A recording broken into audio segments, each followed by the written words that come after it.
नमस्कार साथियों, हिंदी नेटशाला में आप सभी का पुनः हार्दिक अभिनंदन है। जैसा कि आप सभी जानते हैं, अपने इस चैनल पे तैयारी करते हैं हम हिंदी की उच्च स्तरीय प्रतियोगी परीक्षाओं की, और उसी तैयारी के क्रम में आज हम पढ़ने जा रहे हैं रस संप्रदाय। काव्य शास्त्र के अंतर्गत आज ये हमारी 5वीं कक्षा है, जिसका शीर्षक रहेगा रस संप्रदाय।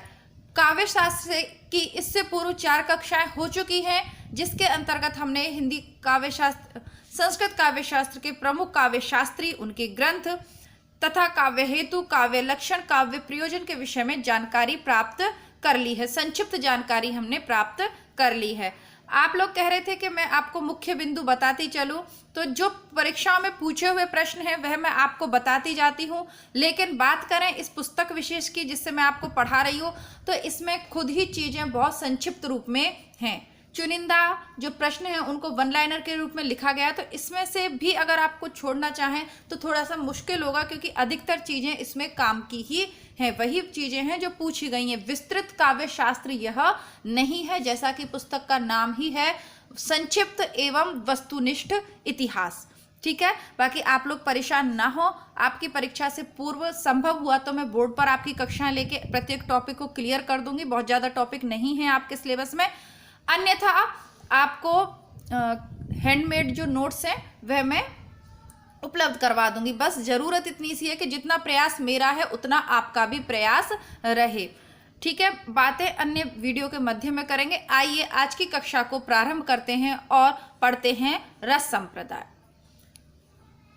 एक सेकंड रुकिएगा बेटा, आप यहाँ से नीचे जाओ और अपनी पढ़ाई करो।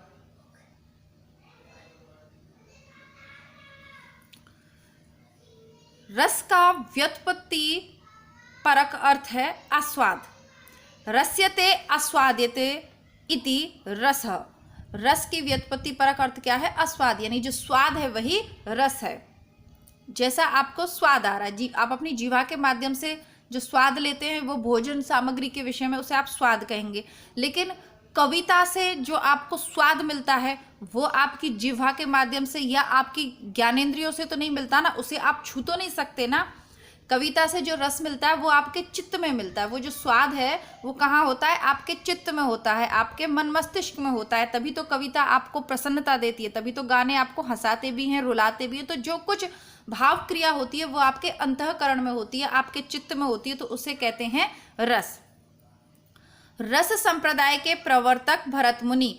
तो आप लिख लीजिएगा, रस संप्रदाय के प्रवर्तक कौन है? भरत मुनि। आपसे पूछ लिया जाए कि रस संप्रदाय के प्रवर्तक कौन है? भरत मुनि के अनुसार जिस प्रकार अनेक प्रकार के व्यंजनों से युक्त अन्न भोग करते हुए स्वस्थ पुरुष आनंद की प्राप्ति करते हैं, उसी प्रकार विभाव, अनुभाव, संचारी भावों से संपन्न स्थायी भावों का आस्वाद करते हुए सहृदय जन रस का आनंद लेते हैं। ये विभाव, अनुभाव, ये सब मैं आपको आगे समझाऊंगी। भरत मुनि के अनुसार विभाव, अनुभाव और व्यभिचारी भाव के संयोग से रस की निष्पत्ति होती है। तो आप इस पंक्ति को थोड़ा सा हाईलाइट कर लें या अपने रजिस्टर में नोट डाउन कर लीजिएगा, बार बार पूछी जाती है। विभावानुभाव व्यभिचारी संयोगाद्रस निष्पत्ति ही। विभाव, अनुभाव और व्यभिचारी भावों के संयोग से, संयोगाद्र, इनके संयोग से द में र छुपा हुआ है, रस निष्पत्ति, रस की निष्पत्ति होती है। ठीक है, तो ये भरत मुनि की पंक्ति है जो बार बार पूछी जाती है, बल्कि सर्वाधिक यही पूछी जाती है। संस्कृत के अन्य आचार्यों द्वारा दी गई रस की परिभाषा निम्न है, इसे भी देख लेते हैं, लेकिन पूछी अधिकतर यही जाती है। विभावारेनुभावश्च सात्विक विचारी भी अनियमान स्वादत्व स्थायी भावो रस स्मृतः। अभिनवगुप्त कहते हैं, सर्वथा रसनात्मक वित्तविघ्न प्रतीति ग्राहो भाव एवं रस। मम्मट क्या कहते हैं? व्यक्ति सह तय विर्भाववाद्यो स्थायी भावो रस स्मृतः। विश्वनाथ कहते हैं, विभावे अनुभावेन व्यक्तः संचारणी तथा रसतामेति रत्यादि स्थायी भाव सचेतसाम। भाव को संपूर्ण रस का स्रोत माना जाता है। भरत मुनि के अनुसार नाटक आदि में वाणी व्यापार, अंग संचालन तथा सात्विक अनुभावों से संयुक्त भाव के रूप में भावित होने वाले भाव व्यापार ही भाव हैं। उच्यते बागंग सत्वोपेतान काव्यार्थान भावयन्ति इति भाव। पुनः देख लेते हैं भरतमुनि क्या कहते हैं। संयुक्त भाव के रूप में भावित होने वाले भाव व्यापार ही भाव हैं। अब इन्होंने एक ही शब्द को इतनी बार लिख दिया है कि उसका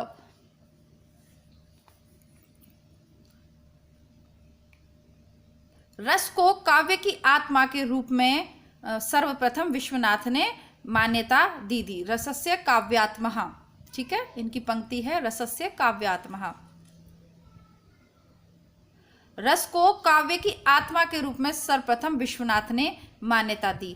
रस के 4 अवयव हैं, विभाव, अनुभाव, संचारी भाव और विभाव, अनुभाव, संचारी भाव और स्थायी भाव। भरतमुनि ने अपने नाट्यशास्त्र में भावों की संख्या 49 कही है, जिसमें से 33 संचारी भाव, 8 स्थायी भाव और शेष 8 सात्विक भाव हैं जो निम्नलिखित हैं। तो भरतमुनि ने भावों की संख्या कितनी मानी है? 49, इसको याद रखना है। और स्थायी भाव कितने माने हैं? 33 संचारी भाव माने हैं, 8 स्थायी भाव माने हैं और 8 माने हैं सात्विक भाव। रस के अंतर्गत फिर 4 भागों में रस को बांटा है, विभाव, अनुभाव, संचारी भाव और स्थायी भाव।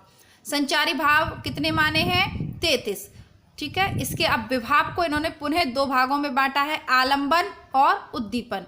अनुभाव को 4 में बांटा है, कायिक, सात्विक, वाचिक और आहार्य। फिर पुनः इन्होंने सात्विक को बांटा है, स्तंभ, स्वेद, रोमांच, स्वरभंग, कंप, वैवर्ण्य, अश्रु और प्रलय में। स्थायी भाव माने हैं 8, कौन कौन से? रति, हास, शोक, क्रोध, उत्साह, भय, जुगुप्सा और विस्मय। रसावयवों में प्रयुक्त प्रमुख शब्दों का अर्थ निम्नांकित है। तो अब यहाँ देखेंगे कि विभाव क्या है।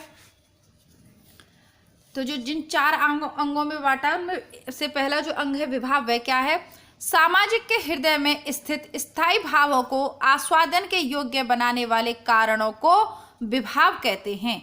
अर्थ प्रतीति का मूल कारण ही विभाव है, ठीक है।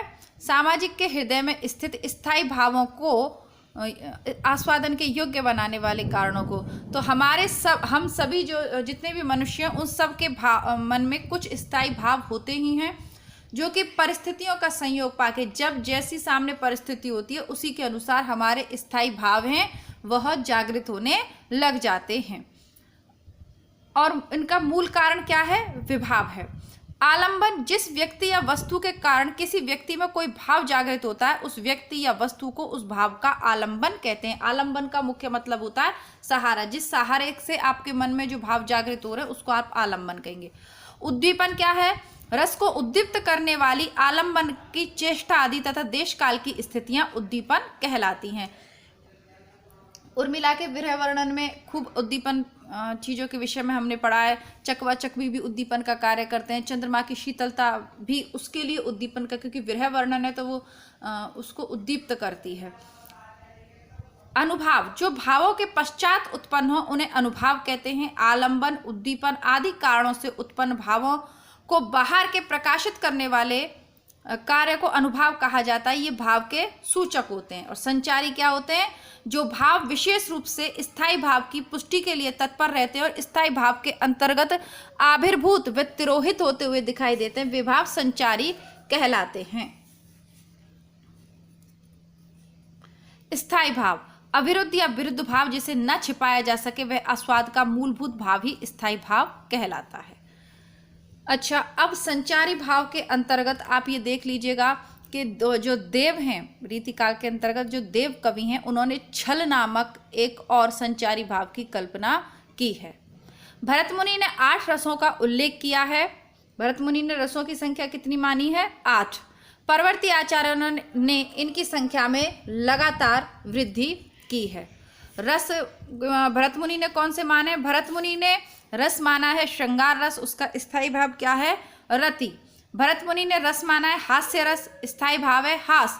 करुण रस, स्थायी भाव है शोक। रौद्र रस का स्थायी भाव है क्रोध। वीर रस का स्थायी भाव है उत्साह।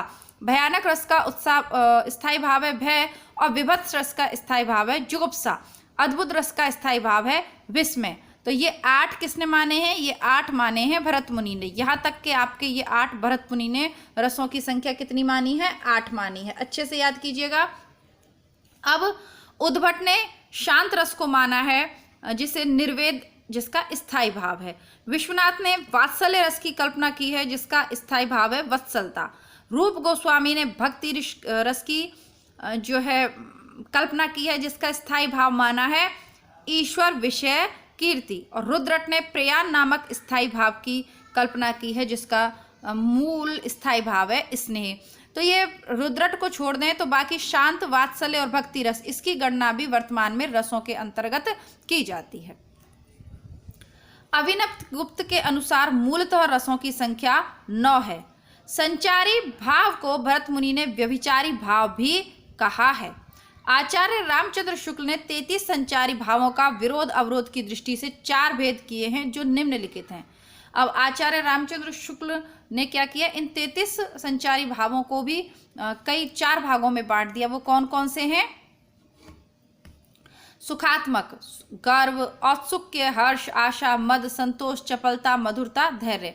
ये पूछा जा सकता है कि आचार्य शुक्ल ने 33 संचारी भावों को कितने भागों में विभाजित किया है? तो 4 में। दुखात्मकता के अंतर लज्जा, असूया, अमर्ष, अभिता, त्रास, विषाद, शंका, चिंता, नैराश्य, उग्रता, मोह, अलसता, उन्माद, असंतोष, ग्लानि, अपस्मार, मरण और व्याधि। उभयात्मक, जो दोनों में हो सकते हैं, सुख में और दुख में जो एक समान भाव हो सकते हैं, वो कौन से हैं? आवेग, स्मृति, विस्मृति, दैन्य, जड़ता, स्वप्न, चित्त की चंचलता।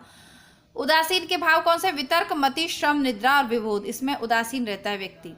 संस्कृत के भानुदत्त ने छल नामक नए संचारी भाव का उल्लेख किया है, और हिंदी में देव ने। अच्छा, ये देव वाली बात तो मैंने आपको बता दी। देव की प्रश्न इसलिए मुझे याद आ गया क्योंकि शुक्ल की बुक में भी दिया हुआ है, और वर्तमान में जो पिछली नेट परीक्षा हुई है उसमें पूछा गया है कि देव ने किस नए संचारी भाव का उल्लेख किया। और मैं पहले ही कह चुकी हूँ कि काव्य शास्त्र पूरी तरीके से संस्कृत पे डिपेंड है। हिंदी के जो विद्वान हैं, इन्होंने कोई नया कार्य उसमें नहीं किया है। तो संस्कृत के भानुदत्त ने छल को माना, तो हिंदी में देव ने भी छल को प्रतिष्ठापित करने का कार्य कोशिश की है। हालांकि वो तो संस्कृत में भानुदत्त पहले कर चुके। खैर, आगे बढ़ते हैं। भरत मुनि ने वाचिक, आंगिक और सात्विक, इन तीनों को ही अनुभाव का भेद माना है। हिंदी के प्रमुख रसों का तथ्यात्मक विवरण दिया है आगे इसी पुस्तक में। चलिए,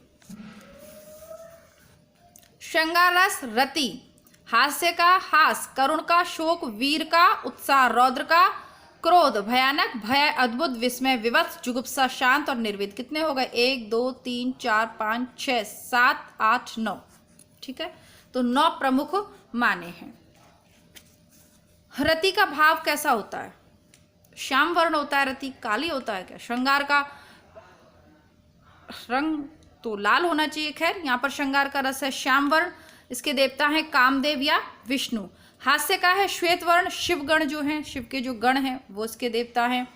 करुण रस है कपोत वर्ण, कबूतर के वर्ण का, जिसके देवता हैं यम। हल्का सा ग्रे कलर होता है ना, ग्रे कलर वाले कबूतर, वैसा यम इसके देवता हैं। करुणा तो तभी पैदा होती है यमराज को देख के। वीर रस का है हेम वर्ण। हेम क्या होता है? सोना, सोने का जैसे सुनहली रंग। तो वीर रस के देवता कौन से? महेंद्र। रौद्र रस कैसा है? लाल रंग है, देवता हैं रुद्र। भयानक रस में कृष्ण वर्ण यानी काला, और इसके देवता हैं काल। अद्भुत रस पीत वर्ण, विस्मय, गंधर्व इसके देवता हैं। क्योंकि अद्भुत कार्य कौन करते? गंधर्व ही थे जो आशीर्वाद दे दे के चमत्कार वाले आशीर्वाद देते थे और चमत्कारिक क्रियाएं करते थे। विभत्स का है नील वर्ण, महाकाल। और शांत का है धवल वर्ण, लक्ष्मी नारायण इसके देवता हैं।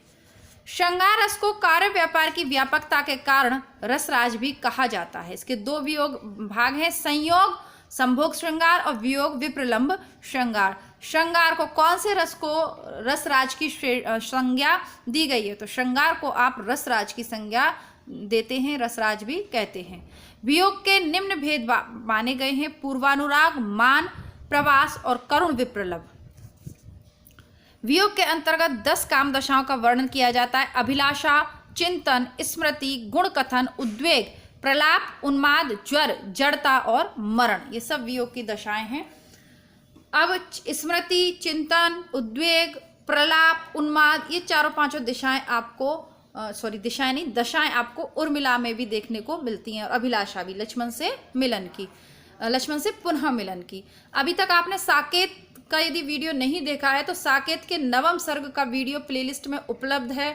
बहुत ज़्यादा आप लोगों ने उस वीडियो को अपना प्यार दिया है, उतना स्नेह आपका अन्य वीडियोस को नहीं मिला। अब इसका कारण तो मुझे नहीं पता, क्योंकि जितनी मेहनत मैंने उस वीडियो में आपको की है आपके लिए या समझाने का, उन अन्य कविताओं में भी मैंने उतने ही स्नेह से आप लोगों को समझाया है, लेकिन उतना आप लोगों का प्यार नहीं मिला। आप लोगों ने कहा कि यह वाली पुस्तक पढ़नी है, मैंने मंगा ली, लेकिन व्यूज़ देखिए आप, पर डे आप लोग 10-12 लोग ही इस पुस्तक को देख रहे हैं। अब इतने कम व्यूज़ के साथ पूरी पुस्तक पढ़ाना थोड़ा सा मुझे हतोत्साहित करने वाला है। हालांकि देखिए, मैंने अगर आपसे कहा है कि मैं ये पुस्तक आपको पूरी करवाऊंगी, तो चाहे मैंने एक विद्यार्थी से कहा है या 100 लोगों से कहा है, इससे मुझे कोई फ़र्क नहीं पड़ता। मैंने जो कहा है उसे मैं पूरा ज़रूर करूँगी, लेकिन मुझे बहुत अच्छा लगेगा यदि आप लोग सहयोग करें, अपने मित्रों तक इन वीडियोज़ को शेयर करें, तो मुझे बहुत प्रसन्नता होगी। क्योंकि अब तो कोरोना का समय नहीं है, आप कॉलेज भी जा रहे हैं, आप कोचिंग सेंटर भी जा रहे हैं, आप अपने रूममेट्स के साथ भी जा रहे हैं घूमने फिरने, तो अपने जो व्हाट्सएप ग्रुप है थोड़ा सा उसमें सक्रिय होइए, और जब तक परीक्षा नहीं हो जाती तब तक कुछ ऐसे ही अच्छे वीडियोस आप अपने सोशल मीडिया ग्रुप में शेयर कीजिए। जो नए परीक्षार्थी चैनल से जुड़ रहे हैं उनके लिए मैं बताना चाहूँगी कि हमारा एक अन्य चैनल भी है, जो आप लोगों के कहने पर ही मैंने प्रारंभ किया है, उन विद्यार्थियों के लिए या उन बहनों के लिए जो गांव के दूर दराज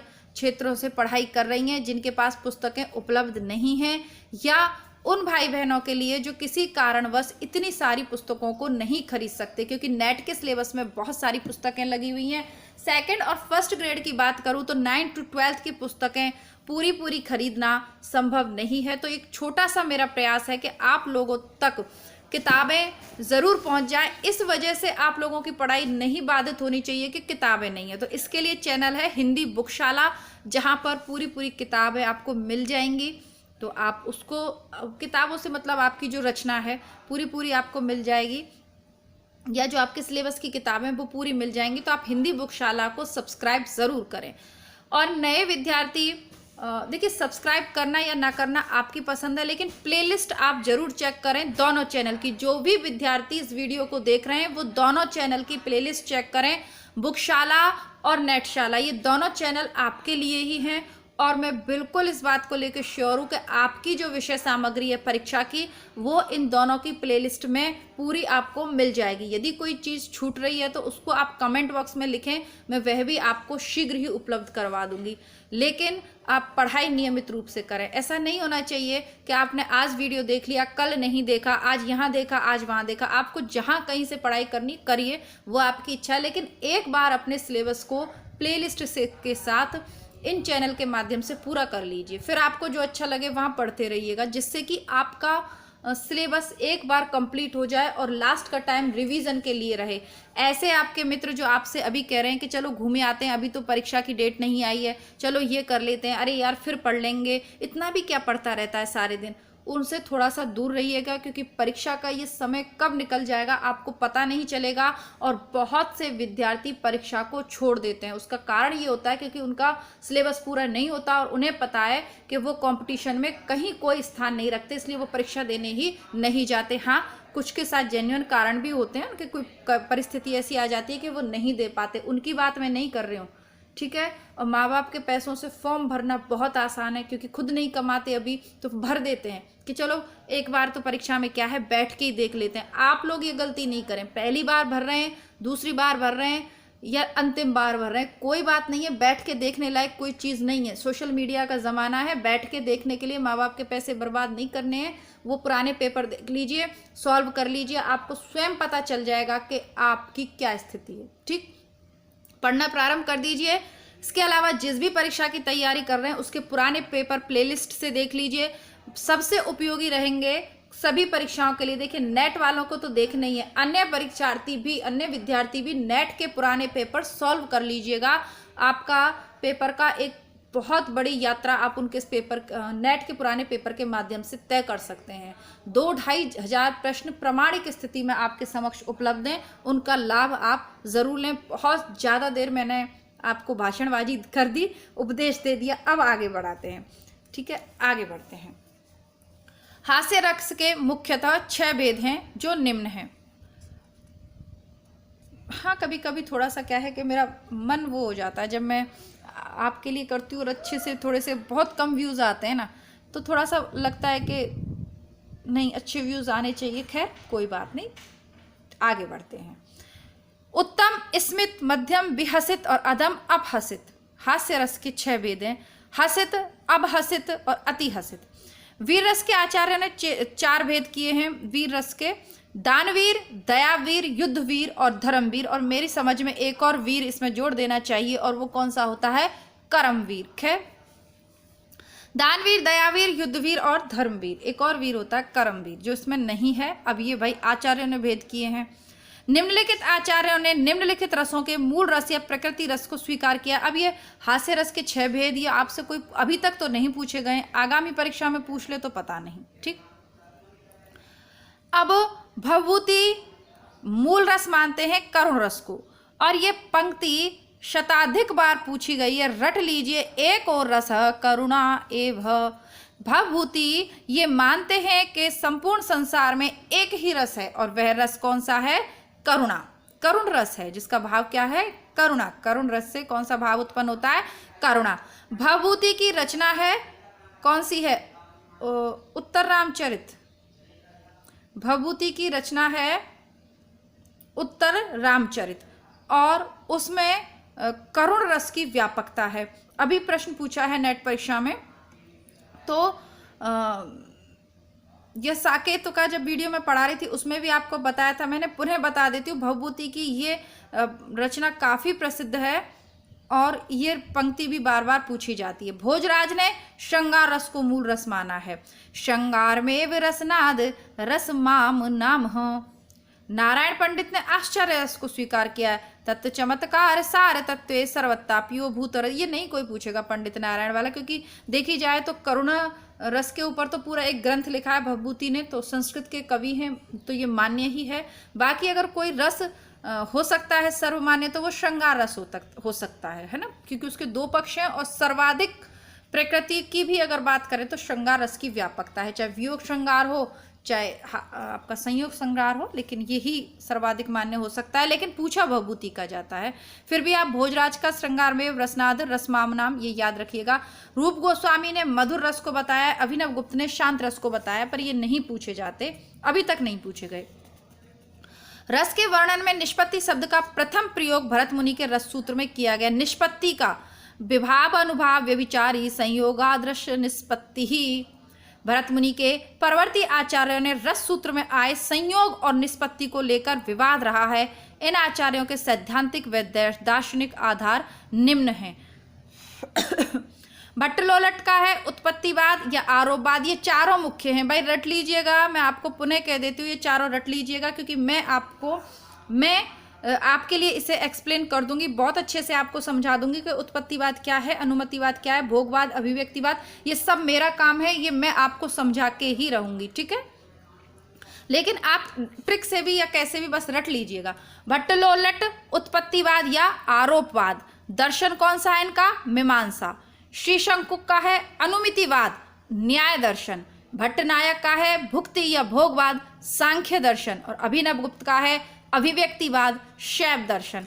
अब जो मेरी ट्रिक थी विवाह से पूर्व वो थी लोलट, तो इसका मैंने एक लाला, भट्ट लोलट, लाला करके लगा रखा था। लाला होता है ना, अपने राजस्थान वाले तो जानते, लाला होता है छोटा सा जो बच्चा होता है ना, उसको लाला कहते हैं। श्री कृष्ण लला। तो उत्पत्तिवाद, लला उत्पत्तिवाद है ना। आज नंद घर ललना जायो है, ब्रज में हो रही धूम नंद घर ललना जायो है। तो किसकी उत्पत्ति होती है? लाला की उत्पत्ति होती है। छोटा सा लाला, उसकी उत्पत्ति हुई है। ये मैंने अपने विद्यार्थी जीवन की ट्रिक लगा रखी थी। बाकी आप तो लाला की उत्पत्ति होती है। उत्पत्ति छोटा सा लाला ही तो होता है ना, व्यक्ति इतना बड़ा तो उत्पन्न नहीं होता, लाला के रूप में ही तो उत्पन्न होता है। हालांकि इस सिद्धांत का मेरी ट्रिक से कोई लेना देना नहीं है, ये बिल्कुल अलग है, ट्रिक है। अगर आप पेपर में कंफ्यूज हो जाओ, भूल जाओ उसके लिए, तो लाला की उत्पत्ति होती है, लाला की उत्पत्ति होती है। और लाला दर्शन किसके करता है? मामा के। कौन से मामा के? चंदा मामा के। तो मीमांसा दर्शन, उत्पत्ति किसकी हुई? लाला की। और लाला दर्शन किसके करता है? मामा के। कौन से मामा के? चंदा मामा के। श्री शंकुक, शंकुक का है अनुमितिवाद। शंकुक देखा है आपने? लट्टू होता है ना, लाला क्या घुमाता है? लट्टू नहीं घुमाता, वो शंकु के आकार का धागे से ऐसे ऐसे डंडे से करके आप गोल गोल, मेले में खूब मिलता था, खूब लट्टू घुमाना, लट्टू बोलते हैं उसको, लट्टू घुमाना, वो शंकु की होता है। तो शंकु की अनुमितिवाद, बार बार बार बार उसकी अनुमिति हो रही है, तो वो क्या हो गया? अनुमितिवाद। न्याय दर्शन है ना, अब बच्चे खेलते हैं ना, लट्टू घूमते हुए जिसके पास जाएगा उसी की बारी आएगी, वो उसके न्याय करने का आधार यही होता है। बस ऐसे करके लगा रखा था मैंने, इसी तरीके से याद कर रखा था। भट्ट नायक, भुक्तिवाद या भोगवाद। नायक कौन होता है? नायक किसे कहते हैं? आप हीरो को आप फिल्म में देखते हैं तो भोग कौन करता है? समस्त सुविधाओं का भोग अंत में कौन करता है? नायक करता है। नायक ही तो जो इस धरती का नायक होता है, राजा होता है, वही तो भुक्तिवाद, भोगवाद, वही तो समस्त चीजों का भोग करता है। भाई नायक ही भोग करेगा, बाकी तो सामान्य प्रजा तो करेगी नहीं। और सांख्य दर्शन, कितनी संख्या में भोग करेगा, कितनी चीजों का वो भोग करेगा, उपभोग करेगा, इसकी तो कोई संख्या ही नहीं है, इसकी कोई संख्या निश्चित थोड़ी ना है। जैसे उसके कर्म है, अलग अलग देश काल में अलग अलग संख्या में वो भोग करता है, ठीक है। या भोजन करता है, तो भोजन कितने करता है? इतने भोजन करता है, इतने भोग लगाए जाते हैं नायक को, हीरो को, कि उसकी कोई संख्या निश्चित नहीं है। अभिनव गुप्त में आगे क्या आ रहा है? अभी, और यहाँ क्या आ रहा है? अभिव्यक्तिवाद। तो इसमें तो बिल्कुल गलत हो ही नहीं सकते। और अभिनव गुप्त अभिव्यक्तिवाद, तो शैव दर्शन, शिव जी का ये दर्शन है, अभिव्यक्ति के देवता हैं। नटराज की संज्ञा उन्हें दी जाती है। अपने भावों को जब अभिव्यक्त करते हो, नटराज वाला नृत्य आपने देखा होगा, बहुत सारे आते रहते हैं, इंडिया गॉट टैलेंट पैलेंट, वो खूब नृत्य आते हैं। तो जो नटराज वाला जो नृत्य होता है उसमें वो अभिव्यक्त करते हैं, तांडव, है ना। शैव अभिव्यक्ति किसके माध्यम से करते हैं? जब उन्हें गुस्सा आता है तो कैसे अभिव्यक्ति करते हैं? शिव जी ही अभिव्यक्त करते हैं नृत्य के माध्यम से, और कोई देवता ऐसा नृत्य नहीं करता जैसे शिव जी करते हैं, तो उन्हें नटराज की संज्ञा दी जाती है। तो इस तरीके से मुझे ये याद थे। समय लग रहा है पर मुझे लगता है कि अब अगर इनमें से आएगा तो आप लगा दोगे। भट्ट लोलट, लाला की उत्पत्ति हुई और चंदा मामा के दर्शन किए। शंकु को बार बार अनुमिति होता है, बार बार एक काम को करना, तो लट्टू को बार बार, शंकु को बार बार घुमाकर वो न्याय करते हैं छोटे बच्चे, शंकु को बार बार घुमाकर न्याय करते हैं, बता मेरे लट्टू किधर चलेगा, या इस तरीके से खेलते थे, अब तो खैर नहीं पता। भट्ट नायक, नायक होता है वो समस्त विषयों का भोग करता है, और इतने भोग होते हैं उसके जीवन में कि उनकी कोई संख्या होती नहीं है। अभिनव गुप्त अभिव्यक्तिवाद, अभिनव अभिव्यक्तिवाद, और अभिव्यक्तिवाद शिव से जुड़ा हुआ है, शैव दर्शन, ठीक है। आगे बढ़ते हैं। भरत मुनि के रस सूत्र में आए संयोग एवं निष्पत्ति शब्द के अर्थ रस अवस्थिति के संबंध में परिवर्ती आचार्यों ने इस प्रकार किए हैं। लोलट का निष्पत्ति में तो उत्पत्ति, पहले इसको देखते हैं। शंकुक का अनुमिति, जैसा कि लट्टू को बार बार आप घुमाए जाएंगे। नायक भुक्ति, भोग करेगा। अभिनव गुप्त अभिव्यक्त करेंगे, तो ये तो आपको रटी गए। अब संयोग की स्थिति में क्या होगा? उत्पाद्य और उत्पादक के मध्य संबंध होगा, उत्पाद्य और उत्पादक के मध्य संबंध होगा, तभी तो उत्पत्ति होगी। शंकुक कहते हैं कि अनुमाप्य और अनुमापक के बीच में संबंध होगा, तब उसकी अनुमिति होगी। भट्टनायक कहते हैं भोज्य और भोजक के बीच में संबंध है, तब भुक्तिवाद होता है। अभिनव गुप्त कहते हैं कि व्यंग्य और व्यंजक के बीच में जब संबंध होता है तो अभिव्यक्ति होती है। अब ये होती कहाँ है? ये संयोग और निष्पत्ति जो भरत मुनि ने कह दिए हैं, उन आचार्य बता रहे हैं कि कहाँ होगी, रस कहाँ होगा। अब उत्पत्ति होगी अनुकार्य राम में, ये, और अनुमिति किस में होगी? नट में। अनुकर्ता कौन है? नट। और भट्टनायक का प्रेक्षक कौन है? दर्शक। और अभिव्यक्ति किसके मन में होगी? सामाजिक सहृदय में होगी। अब इसको सरल रूप में ये समझेंगे। भट्ट लोलट कहते हैं कि उत्पाद्य और उत्पादक का संबंध होता है तो उत्पत्ति होती है। उत्पत्ति किसकी होती है? क्रियाकलापों में, अनुकार्य में उत्पत्ति होती है, यानी कि जो स्टेज पे नाटक प्ले कर रहा है उस राम के मन में, है ना, यानी कि जो क्या बोलेंगे, जो उसको निभा रहा है पात्र, उसके मन में। शंकुक ने कहा अनुमाप्य और अनुमापक के मध्य में जब संयोग होता है तो अनुमिति का जन्म होता है, और ये क्या होता है? अनुकर्ता या नट के रूप में जो उसको क्रियाकलाप को करता है। भट्टनायक कहते हैं भोज और भोजक का जब संयोग होता है तो निष्पत्ति के रूप में भुक्ति निकल कर आता है। जो दर्शक या प्रेक्षक जो होता है उसके मन में होता है, वही तो देखता है, उसको उपभोग करता है उस बढ़िया नाटक का। अभिनव गुप्त कहते हैं कि व्यंग्य और व्यंजक के बीच में जब संयोग होता है तब निष्पत्ति के रूप में अभिव्यक्ति निकल कर आती है जो सामाजिक के हृदय में होती है। रस को ब्रह्मानंद सहोदर सर्वप्रथम भट्टनायक ने कहा। भट्टनायक ने सर्वप्रथम रस को ब्रह्मानंद सहोदर कहा। आचार्य विश्वनाथ की यह पंक्ति बार बार पूछी जाती है, लिख लीजिएगा।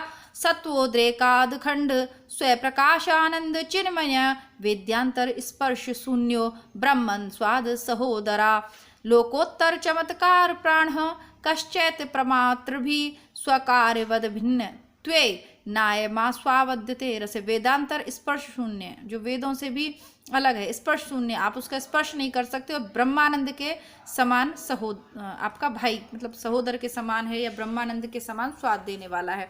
तो ब्रह्मानंद सहोदर कहा तो विश्वनाथ ने भी है और ये पंक्ति भी पूछी जाती है, लेकिन सर्वप्रथम भट्टनायक ने इसको कहा है।